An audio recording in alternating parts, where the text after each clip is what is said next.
még van egy kicsi, még a jövő hetet ki kell bírjuk, de most már úgymond lezárjuk ezt a küzdelmes évet, amit együtt itt az iskolában megértünk. Hát, bizony voltak nehézségeink, voltak göröngyök az útjainkon, de ezeket a nehézségeket, göröngyöket akadálymentesen vettük, ügyesek voltunk, ügyesen tanultunk, ügyesen számoltunk, tehát kellemesen töltöttük az iskolában. Remélem, így gondoljátok, hogy így van-e?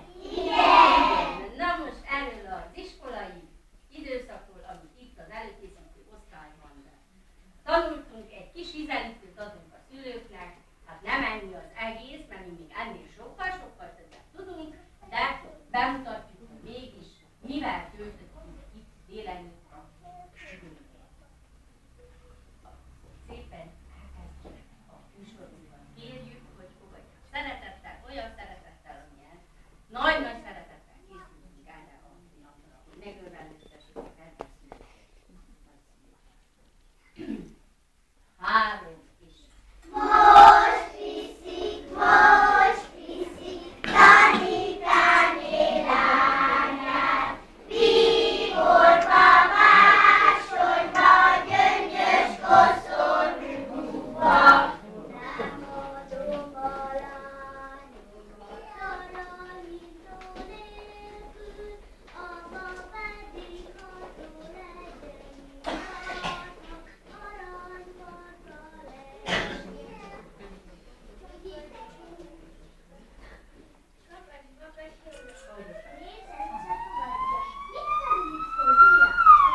nevem Zoltán, nevem Gáspár, nem óvodás, iskolás már, Zonika hiány. Másról már nem szaporja, ha az ember úgy akarja. Mindig emlékezik rája, első napon. Tűzpiros virágok égnek, tündökölnek, ragyogos szemekkel csak támbrekék jönnek. Kicsit dob a lépcsőkön, csöszönnek a lépcsők, most már összehoznak a lépnek. Milyen nagy a csend most, mint a százmadárka, volna aranyvántos galickába zárva, de majd megszeretik, megszokják a táblát, megszokják a rendet és az órák múlását, és majd százmadárka szent csicsergő gyermek, felszabadult hangja tölti be a táblát. Mielőtt a fecskamadár nekival húznak, minden nap a fiókak repülni tanulnak, szárnyukat emelnek és szállnak ide tovább. Először mérve, aztán főként ez a fecskás iskola. Lehetséges-e, hogy a vémosolygós napsugár megtanul mosolyogni? Ő is iskolába jár, tó mélyén, ott is nyílnak, vidámul szól iskolák, oda járnak minden reggel, apró poncsok és csukok. Folytatnám, de becsengettem, most már indulj kiskomám, írva táblak léta vár rám, ezért kérek tudomány. Kisiskolás az én nevem, ki nem hiszi, jöjjön velem, iskolába sietek én, nem ülök már anyám ölén, ezért aztán minden reggel el is megyek nagy örömmel, jól viselem én ott magam, dicséret lesz a jutalmam. Iskolába jól figyelek, ha kérdeznek, megfelelek, tanulok is szorgalmasan, dicséret lesz a jutalmam. Szeretettel köszöntök minden kedves szülőt, eltett iskolánkat, s minden kedves nevelőt. Ünnepfogom, kedves ünnep, hirdeti ezt énekünk. Mosoly